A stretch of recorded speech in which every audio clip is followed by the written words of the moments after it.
Alors, madame, messieurs, c'est une interview exclusive quelques heures après sa désignation comme président de la CIME.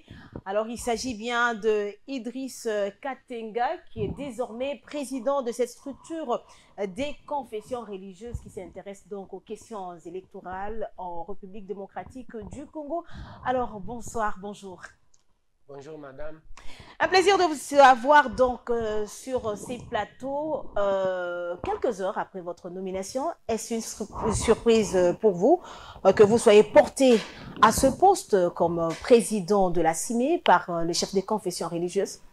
Bon, merci madame. D'abord de la promptitude avec laquelle vous me recevez chez vous. Comme vous l'avez dit vous-même aussitôt désigné. Alors, vous parlez de surprises, pas vraiment. Ah, vous étiez déjà au courant? Pas vraiment, parce que, bon, les confessions religieuses sont organisées et les choses sont claires, bien articulées, de sorte que quand il y a un enjeu, on sait plus ou moins comment ça va se passer. Bien sûr que je pouvais être désigné, quelqu'un d'autre pouvait être désigné, mais que je sois désigné aujourd'hui par rapport à ce que j'ai fait, par rapport à ce que j'ai fait pour la CIME, ce n'était pas vraiment la surprise. Alors, vous succédez ainsi à l'imam Rachid qui est décédé le 30 juin dernier, si je ne me trompe pas.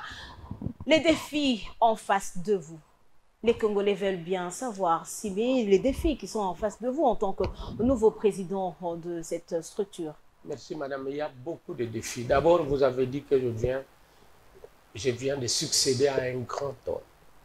L'imam Moussa Rachidi, de par sa personnalité, c'est quelqu'un que nous ne pouvons pas égaler de sitôt. Parce qu'il avait des choses qui étaient liées à sa propre nature.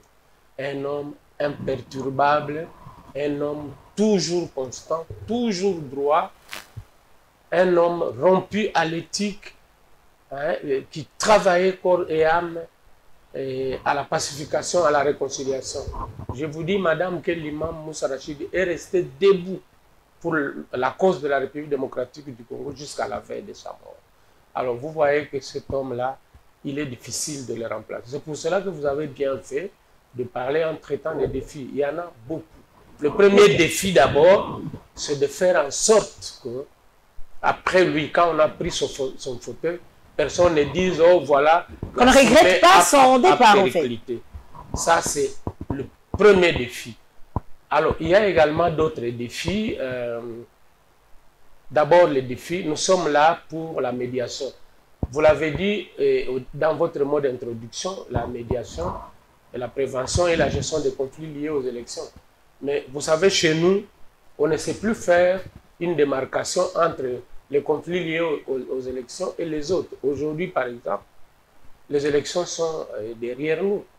Mais si vous regardez bien, vous suivez bien les discours des uns et des autres, on se rattache toujours, on relie toujours les attitudes des gens avec les élections. Donc, un conflit peut être électoral au début et puis après, on oublie qu'il était lié aux élections. De la même manière, un conflit éternel qui est toujours là en période électorale, il prend une connotation électorale. C'est pour cela que... Donc, pas facile pour vous, hein? Oui, oui, alors, c'est pour cela que la CIME de plus en plus s'intéresse à toutes sortes de conflits.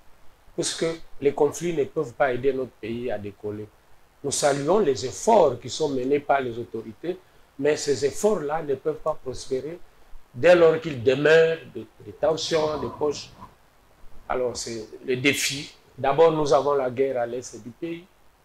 Il faut régler cette question si nous voulons que le pays décolle. Le social aussi du peuple congolais. Hein? J'en viens. Et puis, il y a également, au niveau intérieur, ce qui nous concerne nous-mêmes, d'abord, il faut essayer de travailler pour amener la classe politique à parler d'un même langage. Nous savons qu'en démocratie, il y a toujours un pouvoir, mais il y a aussi l'opposition. Mais ce qui est commun, c'est quoi? Dans un élan citoyen, qu'il s'agisse du pouvoir et de l'opposition. Tout le monde vise le bien de la population. Et donc là aussi, nous avons un grand travail à faire pour que, en tout cas, chaque acteur politique investi d'un pouvoir, selon qu'il est aux affaires ou selon qu'il est à l'opposition, travaille rien que pour le bien-être du peuple congolais. Alors, vous avez parlé du social. Le social, c'est un problème aussi. Mais le social demande des moyens. Il faut que les pouvoirs publics puissent posséder les outils, les moyens, les ressources nécessaires pour satisfaire à la demande. Parce que la population demande toujours des services de qualité, hein, et les services de qualité requièrent des moyens suffisants, ainsi de suite. Tout cela demande qu'il y ait un climat de paix, d'entente et de compréhension. Alors, vous êtes là, Idriss Kattenga, vous venez de la confession des musulmans. Alors, l'imam Moussa Rachid était également de cette confession religieuse. Est-ce qu'on va dire aujourd'hui que la CIME est désormais une propriété privée des musulmans? Que non, que non. Alors, que non. La CIME, c'est une structure qui est gérée de manière professionnelle. D'abord, n'oubliez pas que c'est une émanation, un instrument au service des confessions religieuses. Et la communauté islamique ne constitue qu'une seule confession parmi tant d'autres. Aujourd'hui, parmi les confessions qui m'ont désigné, il y a 9 chefs de confession religieuse. Vous voyez, c'est un musulman qui est sorti. Alors dites-vous que cela n'est pas lié à la confession, ce n'est pas lié à la religion. Mais il y a des critères. À la CIME, nous ne prêchons pas ni l'islam, ni le Coran, ni la Bible. Là, vous parlez République. Ah, nous parlons gestion des conflits. Uniquement. Et là, les chefs se sont donné l'obligation de regarder qui, à un moment donné, peut faire quoi. Et à ce moment-là, ils décident. Alors, 9 confessions religieuses sans l'Église catholique, sans les protestants qui avaient donc décidé de claquer la porte de cette structure. Est-ce un défi pour vous aussi? Ça, c'est un grand défi. Parce que vous savez, madame, quand vous êtes ensemble, vous êtes plus fort. Nous faisons ce que nous faisons, mais l'Église catholique, il y a des Congolais là-bas qui veulent aussi les biens de ce pays. Parce que personne n'a le monopole de la bonne volonté au service du pays. Les catholiques veulent, la Senko veut travailler pour le bien-être du pays. Les CC travaillent. Ça, c'est aussi un défi parce que à 9 tel que nous sommes aujourd'hui, nous faisons des choses. Mais si nous revenons à 11, comme on a toujours été, nous serons encore plus forts. Et je crois que, étant donné les enjeux au pays aujourd'hui, l'idéal, ce serait quand même que ce que nous pouvons faire ensemble, que nous le fassions ensemble. Vos relations aujourd'hui avec l'abbé Chollet, le pasteur Eric Senga? Ce n'est pas une affaire personnelle. On n'a pas de conflits personnels. Ce ne sont pas des problèmes personnels. Vous appelez nous avons eu le plaisir d'accueillir Monseigneur Chollet tout récemment aux obsèques de l'imam Moussa. Ce qui signifie que Monseigneur Chollet demeure un grand acteur. Il a eu des mots très justes qui ont arraché les larmes à plus d'un. Mais il a fait un très bon témoignage. Ça signifie qu'au-delà des petites divergences que nous pouvons avoir, mais au fond, on s'apprécie parce que tous nous travaillons pour le bien. Alors, vous avez étalé sur ce plateau plusieurs défis qui sont en face de votre mandat. Quelles sont les priorités? La priorité des priorités, d'abord, il faut savoir que nous travaillons en partenariat avec l'État congolais. Et nous savons que la principale préoccupation de l'État congolais aujourd'hui, c'est ramener la paix sur l'ensemble du territoire national. Nous nous inscrivons aussi dans cette logique. Mais en même temps, nous pensons que pour essayer de prendre à bras de corps cette question de sécurité, il faut voir comment nous allons nous mettre en ordre uni. Nous allons nous mettre autour d'un lien commun pour qu'il nous permette d'aller vers cet objectif ultime, d'asseoir l'autorité de l'État sur l'ensemble de notre pays et de sécuriser l'ensemble de notre territoire. Alors, vous savez quand même que depuis un temps, la CIME n'a plus ce monopole comme avant, parce que la parole de la CIME était quand même une parole sacrée. Vous êtes conscient? Non, et puis, je crois que quand on fait un travail comme citoyen, parce que nous travaillons, nous œuvrons dans un élan citoyen, on ne peut pas prétendre à un quelconque monopole. Je vous ai dit que personne n'a le monopole de la capacité ou de la volonté de servir le pays. Et je crois même que, par moment, le bonheur vient aussi de la somme des petits bonheurs. Si la CIME travaille pour le bien-être du pays, il y a une autre structure. Ensemble, je crois que quand chacun apporte ce qu'il peut apporter, nous allons aider le pays à aller de l'avant. Mais l'image de la CIMI vue de l'extérieur? Bon, c'est vous qui voyez cette image de l'extérieur. Nous, nous sommes modernes, on ne peut pas... Hein, nous ne pouvons pas. Mais vous êtes quand même conscient que depuis un temps, l'image n'est plus la même. Oui, bon, oui, nous savons que toutes les fois qu'il y a des problèmes, nous disons que nous travaillons pour la promotion, pour la prévention et la gestion des conflits. Mais quand les conflits arrivent chez nous, il entre en nous, là, ça ne va pas. Je me rappelle d'une parole qui m'interpelle toujours. Le tout premier président de la CIMI, le révérend Elebe Kapalaï Delphin, que je salue en passant, lui, il est kimbanguiste. Lui, il nous disait une chose, qu'il pouvait tolérer qu'il y ait des conflits partout, sauf au sein de l'institution qui s'est assignée comme mission de régler les conflits. Alors, si pour une raison ou pour une autre, il y a des petites frictions chez nous, hein, à l'intérieur de la CIMI, je crois que ça peut ne peut que nous affaiblir. Et c'est pour cela que nous, on va travailler vraiment, non seulement pour consolider l'unité, hein, entre les confessions qui sont membres de la CIMI, mais aussi essayer de ratisser large. Quand vous parlez de ratisser large, qu'est-ce que vous voulez dire? Non, je vous ai dit que nous avons, plus nous sommes nombreux à regarder dans la même direction, plus nous sommes nombreux à travailler pour éviter les conflits, plus nous espérons avoir des résultats. Et si l'Église catholique et les CC refusaient votre main? Mais en participation, en matière de participation pour citoyens, n'intervient que qui veut. On ne peut pas, même les confessions qui sont déjà aujourd'hui à l'intérieur de la CIMI, s'il y en a une qui estime qu'elle peut arrêter sa participation, je crois que personne ne lui fera. Aujourd'hui, on accuse toujours les différents comités de la CIMI de se limiter toujours à Kinshasa, comme si à l'intérieur il n'y avait pas des difficultés ou des problèmes. Est-ce vrai quand même ces accusations? Un enfant, quand il naît, il apprend à marcher à quatre pattes, il est dans la maison ou peut-être dans l'enceinte de la parcelle familiale. Mais dès qu'il a pris, il a commencé à marcher sur les pieds, il explore les environs et il peut aller plus loin. Je crois que la CIMI est née. Elle a essayé de... Elle n'est pas née aujourd'hui, hein, ça fait quand même des années que la CIMI existe, si je ne me trompe pas. Ça doit être depuis 2014, si je ne me trompe pas. 2014, et je vous annonce que... Non, c'est pas un bébé. Je vous annonce que, pas plus tard qu'en décembre prochain, nous allons commémorer les 10 ans d'existence de la CIMI. Mais en même temps, je voudrais vous dire qu'il y a un adage qui dit qui trop embrasse mal les trains. À la CIMI, c'était une méthode d'aller pas à pas.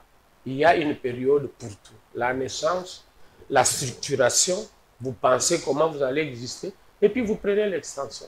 Maintenant, je crois qu'effectivement, parmi les objectifs et les priorités maintenant, c'est d'asseoir vraiment la CIMI sur l'ensemble du territoire national. Parce que maintenant, on se rend compte que les conflits ne sont pas uniquement liés aux élections, ne sont pas uniquement... ceux qui mettent au centre ou en face les acteurs politiques, mais il y a de plus en plus de conflits très localisés. Vous avez vu comment nous avons été surpris par les conflits ici, quelque part, dans quelques encablures de plateau de Bateke. Mais là... Le phénomène Mobondo aussi. Voilà, cela nous a donné quelle leçon, c'est que nous devons aussi développer les mécanismes de médiation des conflits au niveau des communautés. Et ça, la CIMI est en train de s'y atteler. Les acteurs ont reçu, les médiateurs ont reçu des formations. Alors, Idriss Katega, vous n'êtes pas à votre premier forfait pour dire en termes des postes occupés. Vous avez quand même démontré aussi de quoi vous êtes capable à l'extérieur de la République démocratique du Congo. Même lors des élections passées, vous étiez au Forum Moulin avec l'équipe Kadima. Quel est votre secret? Non, le travail, aimer ce qu'on fait, faire le travail. Et ça, c'est quelque chose que j'ai hérité du feu Imam Moussa, le président de la CIMI qui m'a précédé. L'imam Moussa mettait devant lui le travail et les résultats du travail. Tout ce qu'il y avait à gagner, les considérations matérielles, les petites glorioles, ainsi de suite, ça, il ne regardait pas. En ce qui me concerne, je travaille de la même manière parce que c'est le chemin qu'il m'avait tracé. Le travail d'abord, les résultats, ensuite, et puis le reste. Et vous nous venez de la communauté islamique, mais au sein de votre communauté, ça brûle. Vous n'avez pas encore eu à vous mettre d'accord. Comment comptez-vous le faire à l'extérieur lorsque dans la maison ça brûle et que vous n'y êtes pas parvenu? C'est une question très importante. Vous avez vu, je vous ai dit que nous avons beaucoup de défis à relever.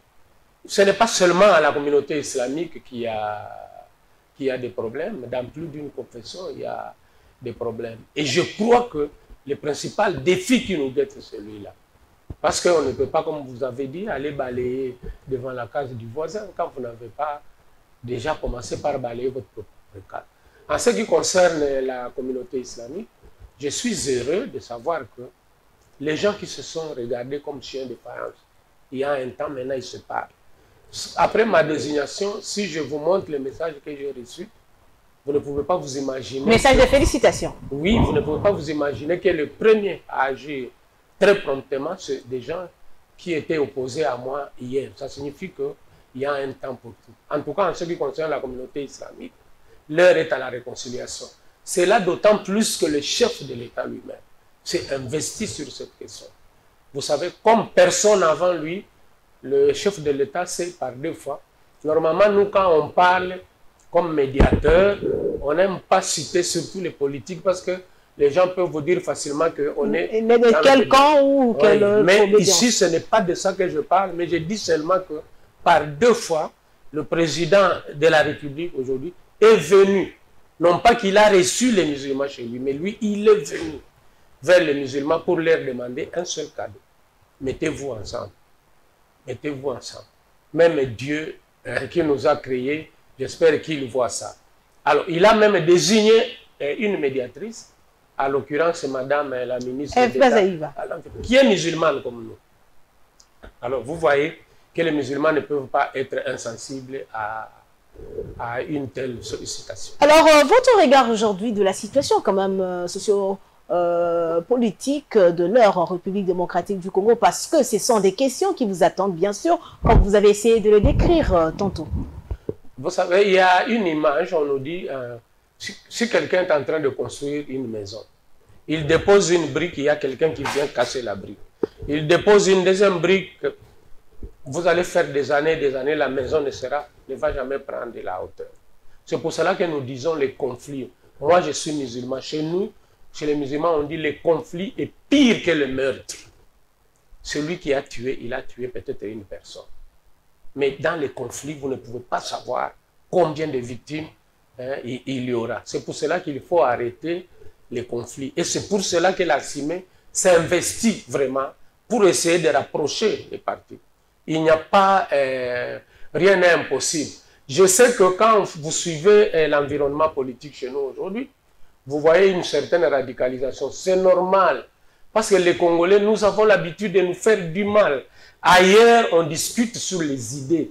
Mais chez nous, c'est des attaques personnelles dans la chair. Cela pousse les gens à une certaine radicalisation.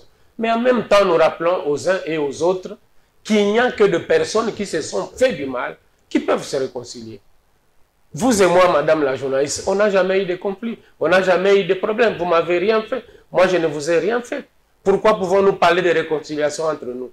Et que donc les parties prenantes qui se considèrent très lésées par les comportements, par les actes, par les paroles des autres, qu'ils sachent que ce n'est qu'avec ceux qui vous ont fait du mal ou ceux à qui vous avez fait du mal, ce n'est qu'avec cela donc qu'on peut parler réconciliation. Alors aujourd'hui, Corneille Nangaa et consorts, c'est une actualité condamnée à mort par la Cour militaire. Comment est-ce que vous trouvez cette décision de la Cour? Nous, on ne commande pas les actes de justice. On ne condamne pas. Nous savons que chez nous, les gens ont pris, quand la justice a agi, chacun, il va de se commenter dans tous les sens. Nous, on ne commande pas les décisions de justice ni les décisions politiques. Alors, cette dernière question, vous n'êtes pas seulement désigné seul, il y a Coco Pierre Moukoko et Théodore Fumu Zanza qui ont été donc désignés respectivement vice-président et rapporteur. Ils nous viennent aussi le 2 de l'armée du salut. Est-ce qu'il n'y avait pas une autre confession religieuse qui pouvait prendre par exemple le poste de rapporteur? Non, ils ne sont pas tous les deux de l'armée du salut. Ah. Coco est de l'armée du salut, c'est mon adjoint, mais le professeur Théodore Fumuzanza, qui est toujours là, hein, dans le confesseur religieux, lui, il est plutôt de l'église orthodoxe. Ah, il est de l'église orthodoxe. Ah, ok. Donc, l'élan sera pris. Et si, parce que c'est un mandat de 5 ans, après 5 ans, on revient sur ce plateau pour dire que vous n'avez pas réussi. Bon, écoutez, la plus belle fille du monde ne peut donner que ce qu'elle a. Notre contribution, d'abord, c'est d'analyser avec lucidité les contextes et l'environnement. Notre responsabilité, c'est d'être à l'écoute de la demande de la paix. Et cette demande est partagée par tout le monde, les autorités, la population. Notre responsabilité, c'est de travailler pour essayer de rapprocher ce que nous pouvons rapprocher. Quant au résultat, il ne dépend pas nécessairement de nous. Alors, c'est sur quel signe que vous allez placer votre mandat? Parce que vous n'êtes pas surpris par cette désignation, c'est-à-dire que vous étiez en train de vous préparer déjà. La réconciliation des Congolais. La réconciliation est toujours la réconciliation. Le problème, il y en aura toujours tant que nous serons sur la terre des hommes. Nous n'avons pas choisi d'être Congolais. Tous ceux qui sont au Congo aujourd'hui, ils sont là. C'est la terre, c'est le patrimoine commun que nos ancêtres nous ont légué. Notre génie à nous tous, petits, grands, autorités, population, c'est de travailler chacun dans la mesure de ses possibilités pour que ces trésors nous appartiennent toujours et que nous puissions les partager en toute harmonie. Alors Idriss Kattenga, c'est complètement fini. Vous avez quand même quelques minutes pour vous adresser à cette population. C'est quand même une première sortie médiatique en tant que président de la CIMI. Oui, mais je dis seulement, je salue toute la population, tous les Congolais. Je dis, nous sommes là pour travailler en faveur de la promotion de la paix dans notre pays. Et nous sommes ouverts à tous ceux qui nous apporteront des idées pour aller de l'avant. Nous comptons d'ailleurs... Et comment ils vont apporter ces idées? C'est cela, c'est ce que j'allais annoncer.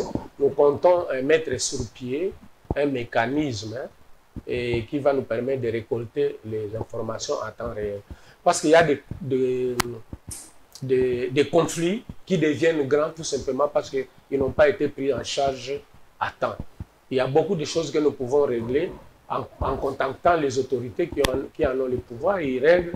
Et là où ça demande la médiation, comme je vous ai dit, maintenant on va mener la médiation communautaire au niveau très localisé. Et le message, c'est que chacun de nous doit se mobiliser maintenant pour le retour de la paix. Donc désormais, la CIMI s'affiche comme un partenaire privilégié aussi du gouvernement pour la réconciliation et la paix en RDC. La CIMI a toujours été, même les confessions religieuses ont toujours été un partenaire privilégié du pouvoir public. Alors, madame, messieurs, c'est complètement fini. Je rappelle que la CIMI est une structure spécialisée des confessions religieuses chargée de la prévention et gestion des conflits électoraux. Mais vous avez eu plus d'éléments sur ce plateau dans cette interview. Donc, une interview exclusive dans quelques heures après la désignation de Idriss Kattenga comme président de la CIMI, la désignation qui est intervenue donc le jeudi 8 août 2024. Et nous souhaitons donc que ce soit un mandat vraiment fructueux pour vous et beau vent. Merci madame, merci beaucoup. Alors madame, messieurs, c'est complètement fini. Merci à vous de nous avoir suivis et surtout merci à vous, monsieur Idriss, d'avoir quand même accepté de venir à Congo Web Télévision pour cette exclusivité. Merci. Alors, au revoir. On se retrouve à la prochaine.